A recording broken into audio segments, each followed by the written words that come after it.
Los procesadores de 6 núcleos son un estándar ya en nuestra industria. Incluso la encuesta de Steam señala que 1 de cada 3 jugadores ya usa un procesador de 6 núcleos y 12 hilos. Si bien los 4 núcleos se siguen usando bastante y los 8 núcleos son quizá cada vez más un estándar lentamente, ¿no? La cosa es que con 6 núcleos y 12 hilos hoy por hoy vas a poder jugar a todos los juegos del mercado. Y además también porque los juegos no aprovechan tanto más de 6 núcleos. Es decir, un procesador de 8 núcleos normalmente no te suele dar más cuadros por segundo que uno de 6, y la diferencia está más que nada en la frecuencia mononúcleo, ¿no? Y cómo el juego aproveche la arquitectura y la frecuencia del CPU.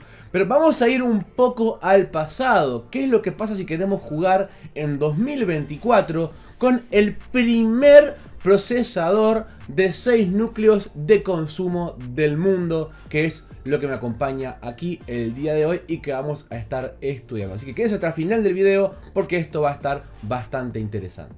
Pero antes, como siempre, recordar nuestro patrocinador Kissfan.com, nuestro aliado de siempre que se queda con nosotros en 2024. Y acá no me canso de decirlo, es el lugar donde están las claves de Windows 10 y Windows 11 más baratas de internet, ya que podés comprar el Windows 10 actualizable gratuitamente a Windows 11 por poco más de $7 según cuantas compres, y a partir de poco más de 10 el Windows 11, realmente súper barato. Así dejás de lado la piratería, apoyás directamente a este canal y así todos nos beneficiamos. Comprar es súper fácil porque puedes usar PayPal y ahí, pagando con la segunda opción, te va a llegar tu clave al mail que usaste para registrarte en la página. Es súper sencillo, es súper confiable y además activarlo lleva realmente 10 segundos. Para más información les dejo todos los links en la descripción y agradezco como siempre a Kissfan.com por patrocinarnos desde ya hace mucho tiempo. El procesador que nos acompaña, seguramente muchos de ustedes ya lo conozcan, porque si digo el primer procesador de consumo de 6 núcleos del mundo, muchos ya sabrán cuál es. Pero para los que no sepan de cuál se trata, les cuento. Este es el Core i7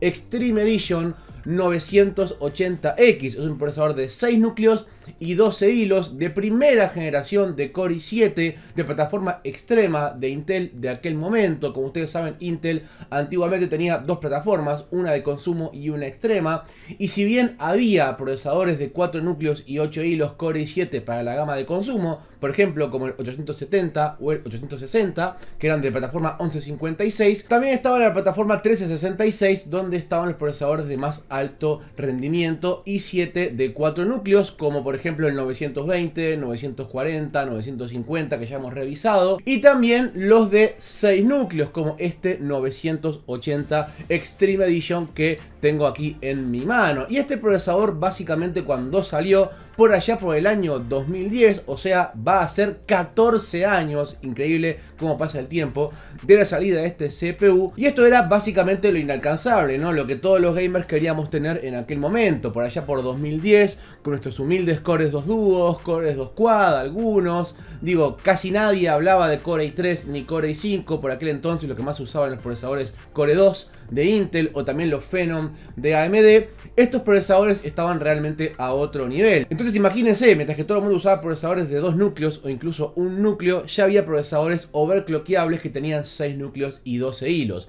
Evidentemente muchos me preguntarán por el tema de los Xeon, que bueno, sí, los Xeon de plataforma 1366 también se vendían en aquel momento, pero en realidad estamos hablando de la gama de consumo, no la gama de servidores. Porque hoy por hoy, cuando uno habla de procesadores baratos, piensa enseguida en un Xeon. Cuando uno piensa en un procesador económico, piensa en un Xeon. Muchos me lo comentaron en el video anterior del 5960X que me decían prefiero un Xeon. Sí, hoy en día, digo, estos CPUs son muy baratos, pero los Xeon son todavía mucho más. Acá en este video yo no les voy a recomendar a ustedes comprarse un procesador de estos, simplemente vamos a ver qué es lo que se puede hacer con este procesador de 14 años, casi 14 años, ¿no? En juegos actuales, cómo ha envejecido este CPU y qué es lo que se puede hacer con él o no actualmente. Para eso vamos a llevar este CPU al límite. A ver, obviamente quien compraba un CPU de estos lo metía en una placa base de gama alta, con una buena refrigeración, lo overclockeaba y también le ponía una buena GPU. Y en este caso, para llevar este CPU al límite o intentar llevarlo al límite dentro de mis posibilidades, lo voy a hacer en mi ya vieja y confiable Asus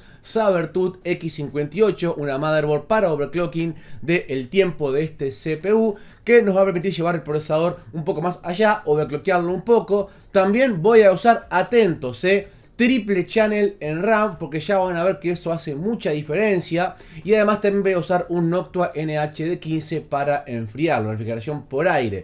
Y respecto a la tarjeta gráfica, bueno, voy a usar una RTX 3070, que ya les adelanto es un extremo overkill para este procesador. Le va a hacer cuello de botella, pero justamente es la gracia, ¿no? Ver hasta dónde puede llegar el procesador y que sea el procesador el que nos esté limitando. Y por eso, para sacar lo máximo del CPU, se va a usar una gráfica de generación un poco más reciente, ¿no? Una 3070, que es una gráfica que todavía es muy competente y que sin duda va a llevar esto al límite y va a ser un extremo overkill. Respecto a la RAM, bueno, tenemos 3 módulos de 8 GB cada uno, ¿no? A 1600 MHz, que de hecho estos módulos me los prestó la gente de TOT Computación. Así que si sos de Uruguay y querés comprarte algo para tu PC gamer con ellos, les dejo todos los links en la descripción, que ellos apoyan siempre al canal. Así que bueno, si quieren vayan ahí y peguen una mirada. Recuerden que también voy a estar probando los juegos en Dual Channel y con el CPU en stock para ver la diferencia que hay, ¿no? En el caso de que sea todo stock, van a ir a 1333 en Dual Channel, y cuando hagamos el overclock van a ir a 1600 MHz y en triple channel. Así que bueno, para las pruebas ahora van a ver que voy a usar las dos configuraciones para ver qué tanta diferencia hay. Vamos a probar algunos juegos, pero antes veamos el desempeño en Cinebench. Acá probé Cinebench R15, nada nuevo, la mejor herramienta para probar CPUs antiguos, porque si bien está el R23 y también el Cinebench 2024 que acaba de salir, digo, estos CPUs pierden mucho rendimiento, porque como estos CPUs carecen de algunos sets de instrucciones como ABX, por ejemplo, pierden mucho desempeño en estos tests más modernos. Así que el Cinebench R15 es una referencia un poco mejor. Y en R15 da más o menos overclockeado a 4,1 GHz, que fue lo máximo que pude llegar, unos 900 y tantos puntos. Que a ver, no está mal. Esto es más de lo que da, por ejemplo, un Ryzen 5 de primera generación, por ejemplo. Pero bueno, este tenía 6 núcleos y 12 hilos.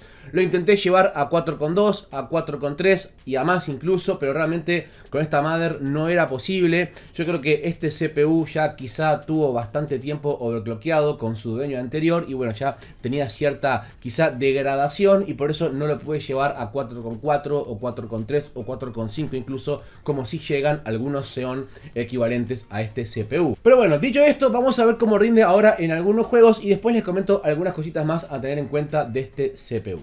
Viendo ahora sí juegos un poco más modernos, tipo eSport, por ejemplo Dota 2, que Dota 2 en realidad no es tan demandante, pero sí que tira bastante del CPU y a los procesadores más viejos les suele costar un poco más moverlo, ¿no?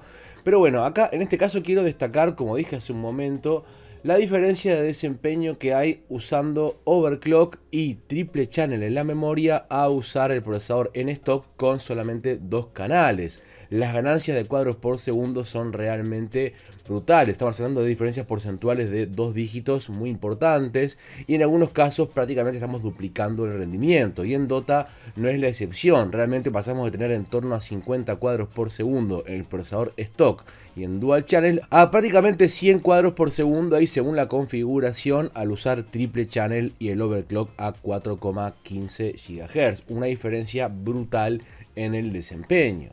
En Hogwarts Legacy la verdad me sorprendí bastante. Este juego tira muchísimo del CPU y bueno, tengan en cuenta que este es un CPU del año 2010, ¿no? Y este juego es del año 2023.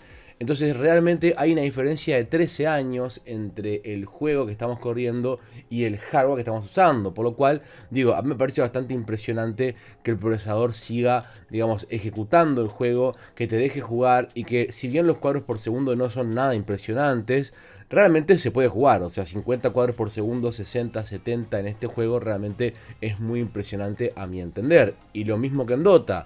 Esto es con el procesador overclockeado y con la RAM en 3 canales. Al usar el procesador en stock y la RAM en 2 canales se ve una diferencia de desempeño de prácticamente un 50%. Realmente hay un salto enorme de rendimiento al usar el CPU overclockeado con los 3 canales de RAM activados. En Far Cry 6 pasó lo mismo. Realmente el salto de desempeño fue brutal. A ver, con el procesador overclockeado y triple channel tenemos 65 cuadros por segundo, lo cual, lo mismo que en Hogwarts Legacy, no es nada impresionante, se puede jugar bien, pero acá lo interesante es que con el procesador en modo stock y en single channel da nada más 38 cuadros por segundo. Pasa de 38 a 65 solamente con los cambios en la configuración del CPU y la RAM. Realmente muy impresionante. En Forza Horizon 5 ocurre lo mismo. El procesador overclockeado con triple channel da un desempeño muy bueno de 95 cuadros por segundo. Nada mal para un procesador del año 2010. Realmente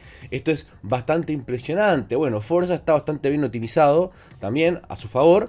Pero bueno, la cuestión es que tenemos 95 cuadros por segundo en esta configuración. Al usar el procesador en stock y con Dual Channel pasamos a 56. O sea, la diferencia es igualmente brutal como en los demás casos. Pasar de 56 cuadros por segundo a 95 al agregar un canal de RAM y al usar también el procesador overclockeado es una diferencia muy tangible de cuadros por segundo. Y finalmente en Cyberpunk se vuelve a ver un escenario similar. El juego es, entre comillas, jugable con el procesador stock en torno a unos 35-40 cuadros por segundo por ahí. De repente baja, sube, fluctúa bastante la configuración. Pero al usar el procesador overclockeado y con los 3 canales de memoria, el desempeño aumenta considerablemente. En este caso, como estoy jugando y no estoy haciendo la prueba del benchmark, a lo mejor no es tan consistente la prueba, pero igual se nota un aumento dramático de desempeño. Acá igualmente al CPU overclockeado y con los 3 canales de memoria, quizá le cuesta un poquito mover el juego, de repente baja por debajo de 60, pero esto es Cyberpunk, esto es muy pesado, estamos probando juegos muy pesados y bueno, el hecho de que un CPU tan antiguo pueda mover estos juegos no deja de ser algo bastante impresionante. Y bueno, ya para ir cerrando, ahora sí, comentarles algunas cosas más. Intenté correr Avatar Frontiers of Pandora, pero no hubo manera. En ninguna configuración el juego no iniciaba, se crasheaba, o sea, arrancaba pero no arrancaba, como que no hacía nada la computadora. También intenté correr Call of Duty Modern Warfare, pero lo mismo, el juego se abría, pero después se cerraba de vuelta, crasheaba, lo intenté ejecutar como administrador, intenté varias opciones de arranque del juego, pero realmente no fue posible. Así que bueno, esto me da a entender a mí de que evidentemente va a haber juegos actuales que ya no se van a poder correr con estos CPUs. Así que realmente yo no recomiendo que el que esté buscando un PC low cost vaya por un procesador de estos. Es muy interesante ver que un procesador de casi 14 años puede mover juegos actuales del 2023, pero bueno, realmente no se le puede exigir mucho más. Realmente este CPU ya lo está dando todo y digo, tampoco tiene sentido armarse una PC low cost pensando en jugar a juegos modernos con estos CPUs. Mucho más conveniente irse por un Xeon B3 o un Xeon B4 con una mother china, y si querés algo barato, eso te va a dar mucho más rendimiento que este procesador X58. De todas maneras, quería hacer este video así experimental, digamos, con fines científicos, ¿no? Para que ustedes vean cómo rinde y ahí decidan si comprarlo o no. Con respecto a los Xeon equivalentes a este CPU, por ejemplo el 5660, 5670 o 5690, por ejemplo, que son los equivalentes a este CPU, misma arquitectura, misma cantidad de núcleos, mismo caché, mismo todo. Digo, los Xeon lo que van a hacer es que van a overclockear mejor. Así que si ustedes tienen una placa madre X58 con un i7 y quieren pasarse a un Xeon de 6 núcleos, bueno, eso puede ser algo viable porque son muy baratos, incluso más que este CPU.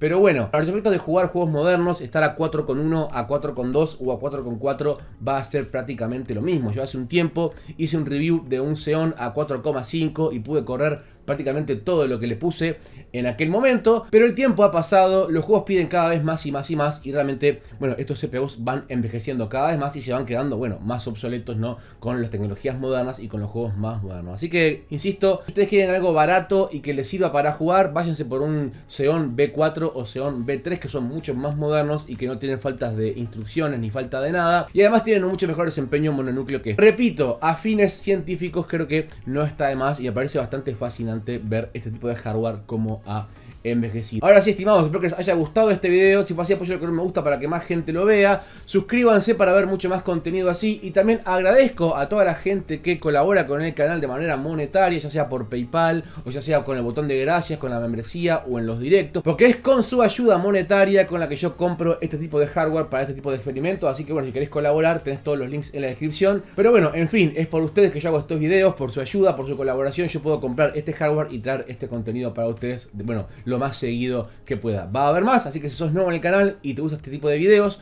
suscríbete para ver mucho más contenido así. Y si ya estás suscrito, por favor seguime en redes para mucho más contacto directo. Va a haber contenido también exclusivo para Instagram. Y también sumate a nuestra comunidad en Discord, que tiene mucha gente y realmente está muy buena la conversación, el debate. Ahí pueden evacuar sus dudas con el resto de la comunidad. Les agradezco, estimados, a todos los que se quedan hasta el final del video. Gracias por todo su apoyo constante que me dan. Les mando un abrazo a todos. Mi nombre es Guillermo y yo por hoy me despido de todos ustedes y los veo hasta la próxima.